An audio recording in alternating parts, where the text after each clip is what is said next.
যে কি টি টি, তারপর আবার যদি প্রথম সাথে দ্বিতীয়টা আসে তাহলে এখানে আমরা পাচ্ছি হচ্ছে টি আর হচ্ছে টি, আর এখান থেকে আবার এটা যদি আসে তাহলে আবার সেমভাবে আমরা পাচ্ছি হচ্ছে।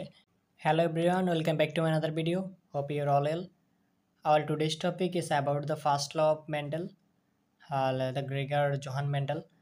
গ্রেগার জোহান মেন্ডেলের এই প্রথম সূত্রটা এইচএসসি কিউ এমসিকিউ মেডিকেল এমসিকিউর জন্য খুবই গুরুত্বপূর্ণ একটা টপিক। তো আজকে আমরা এই মেন্ডেলের প্রথম সূত্রটা জানার চেষ্টা করব, সেই সাথে কিছু এমসিকিউ জানবো। তো মেন্ডেলের সূত্র হচ্ছে মূলত দুইটা, একটা হচ্ছে প্রথম সূত্র আর একটা হচ্ছে দ্বিতীয় সূত্র। প্রথম সূত্র হচ্ছে মনোহাইব্রিড ক্রস সূত্র, বা তাকে অন্য নামেও ডাকা হয়, সেটা হচ্ছে এক সংকর সূত্র বা জননকোষ বিশুদ্ধতার সূত্র, পৃথকীকরণ সূত্র। আর দ্বিতীয় সূত্র হচ্ছে ডাইহাইব্রিড ক্রস সূত্র, সেটার অন্য নাম হচ্ছে স্বাধীনভাবে মিলনের সূত্র, দ্বিসংখ্যর সূত্র আর হচ্ছে বন্টনের সূত্র। তো আজকে আমরা এই ভিডিওতে মেন্ডেলের প্রথম সূত্র সম্পর্কে জানবো, যেটা হচ্ছে মনোহাইব্রিড ক্রস সূত্র। তো মনোহাইব্রিড ক্রস সূত্র বা মেন্ডেলের প্রথম সূত্র হচ্ছে সংকর অর্থাৎ যে হাইব্রিড জীবে বিপরীত বৈশিষ্ট্যের ফ্যাক্টরগুলো হচ্ছে মূলত জিনগুলোকে বোঝাচ্ছে। আর ফ্যাক্টরগুলো বা জিনগুলো মিশ্রিত বা পরিবর্তিত না হয়ে পাশাপাশি অবস্থান করবে এবং গ্যামেট সৃষ্টির সময় পরস্পর হতে আলাদা হয়ে ভিন্ন ভিন্ন গ্যামেটে প্রবেশ করে। প্রথমত হচ্ছে বিপরীত বৈশিষ্ট্যের ফ্যাক্টরগুলো থাকবে পরিবর্তিত না হয়ে বা একটার সাথে না মিশে পাশাপাশি অবস্থান করবে। শুধুমাত্র গ্যামেট সৃষ্টির সময় এই বিপরীত বৈশিষ্ট্যের যে জিনগুলো, এটা হচ্ছে একটা আরেকটা থেকে আলাদা হয়ে যাবে এবং ভিন্ন ভিন্ন গ্যামেটে প্রবেশ করবে। মেন্ডেল এই যে মনোহাইব্রিড ক্রস সূত্রের যে প্রথম পরীক্ষাটা বা গবেষণাটা করেছিলেন, এটা হচ্ছে মূলত মটরশুঁটি গাছ নিয়ে। তো মটরশুঁটি গাছ নিয়ে গবেষণার ক্ষেত্রে তিনি লম্বা এবং খাটো দুই প্রজাতির বা দুই বৈশিষ্ট্যের উপর করে মূলত এখানে একটা বিপরীত বৈশিষ্ট্য, একজোড়া বিপরীত বৈশিষ্ট্য। তো এখানে হচ্ছে লম্বা এবং খাটো এই জোড়াগুলোর মধ্যে প্রথমত ক্রস ঘটান। সেক্ষেত্রে হচ্ছে প্রথমে যে লম্বা বৈশিষ্ট্যের আর জন্য ফ্যাক্টর বা জিন, তিনি এটার নাম দিয়েছেন হচ্ছে যে ক্যাপিটাল টি। আর তারপর হচ্ছে খাটো উদ্ভিদের জন্য যে ফ্যাক্টর বা জিন, এর নাম দিয়েছেন হচ্ছে স্মল টি। আমরা পূর্ববর্তী ক্লাসের মধ্যে জেনেছি যে প্রথম সংকর বা পুরুষ বংশধর হচ্ছে F1, আর হচ্ছে দ্বিতীয় হচ্ছে ফিলিয়াল জেনারেশন, আর দ্বিতীয় হচ্ছে F2 ফিলিয়াল জেনারেশন বা দ্বিতীয় বংশধর। তারপর এখানে হচ্ছে লম্বা গাছের জন্য যে জিনোটাইপ, লম্বা গাছের জন্য জিনোটাইপকে আমরা হচ্ছে দুইটা ক্যাপিটাল টি একসাথে টি, আর হচ্ছে খাটো গাছের জন্য জিনোটাইপ সেটা হচ্ছে স্মল টি। তো এরপর হচ্ছে আমরা যে আমাদের যে প্রথম সংকর যে ক্রসটা, ওইটাতে আমরা চলে যাব মনোহাইব্রিড ক্রসের মধ্যে। তো প্রথম হচ্ছে পুরুষ উদ্ভিদ আর হচ্ছে স্ত্রী উদ্ভিদ থাকবে।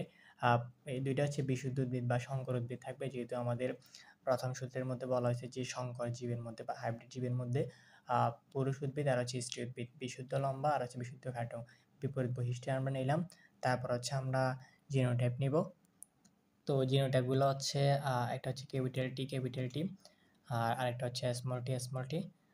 জিনোটাইপগুলোর পর হচ্ছে আমরা হচ্ছে গ্যামেট নিব।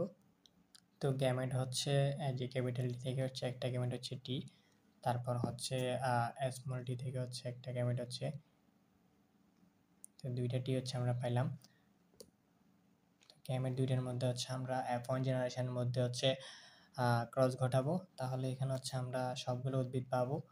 ক্রস ঘটালে হচ্ছে এখানে টি আর হচ্ছে এই টিটা মিলে হচ্ছে আমরা যে F1 জেনাতে যে জিনোটাইপটা পাবো সেটা হচ্ছে ক্যাপিটাল স্মল টি। এখানে হচ্ছে সবগুলো উদ্ভিদ হচ্ছে লম্বা,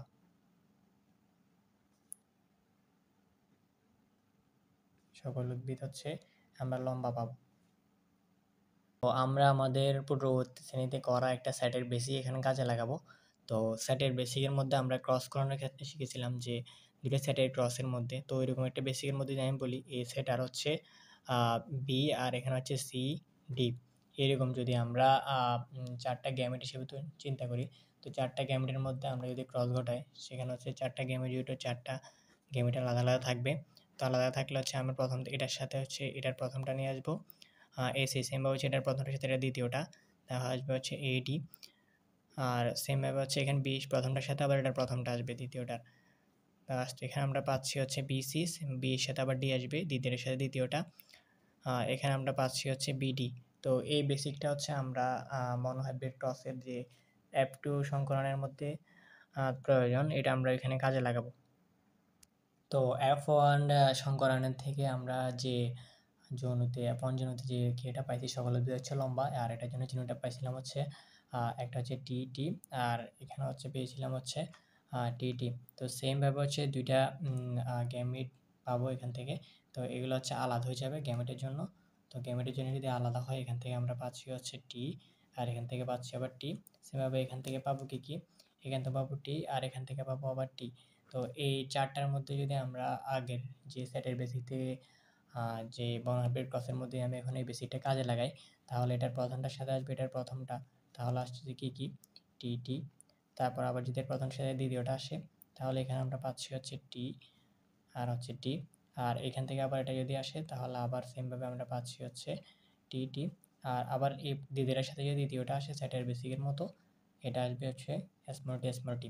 তো এই চারটা হচ্ছে যে পঞ্চমতে এগুলো পাইলাম, এগুলো হচ্ছে আমরা এখানে দেখতে পাচ্ছি যে এই তিনটা বৈশিষ্ট্য আছে, তিনটা হচ্ছে লম্বা, আর এই একটা বৈশিষ্ট্য শুধুমাত্র খাটো উদ্ভিদ নির্দেশ করতেছে, খাটো মটরশুঁটি উদ্ভিদ।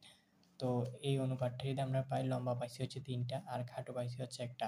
তো এখানে যদি আমরা অনুপাত লিখতে যাই, তাহলে এটা অনুপাত দাঁড়াবে হচ্ছে ৩:১, যেটা হচ্ছে মনোহাইব্রিড ক্রসের ফিনোটাইপিক অনুপাত। এটা আমরা পূর্ববর্তী ক্লাসের মধ্যে জেনেছি, তো আজকে আবার আপনাদের জন্য বললাম। এটা একটা গুরুত্বপূর্ণ এমসিকিউ। অনুপাত কত মনোহাইব্রিড ক্রস বা এক সংকর এর মধ্যে অনুপাতটা কত, সেটা হচ্ছে 3:1। তো এই ছিল আমাদের আজকে মনোহাইব্রিড ক্রস সম্পর্কে প্রথম ক্লাসটা। এরপরের ভিডিওতে আমরা হচ্ছে প্রথম ক্রসের বা মনোহাইব্রিড ক্রসের যে ব্যতিক্রমগুলা, যে অসম্পূর্ণ প্রকটতা, তারপরে হচ্ছে সমপ্রকটতা, লিথাল জিন, এই তিনটা বিষয় সম্পর্কে জানবো। তো দেখা হবে পরবর্তী ভিডিওতে। ততক্ষণ পর্যন্ত ভালো থাকুন, সুস্থ থাকুন। ধন্যবাদ সবাইকে।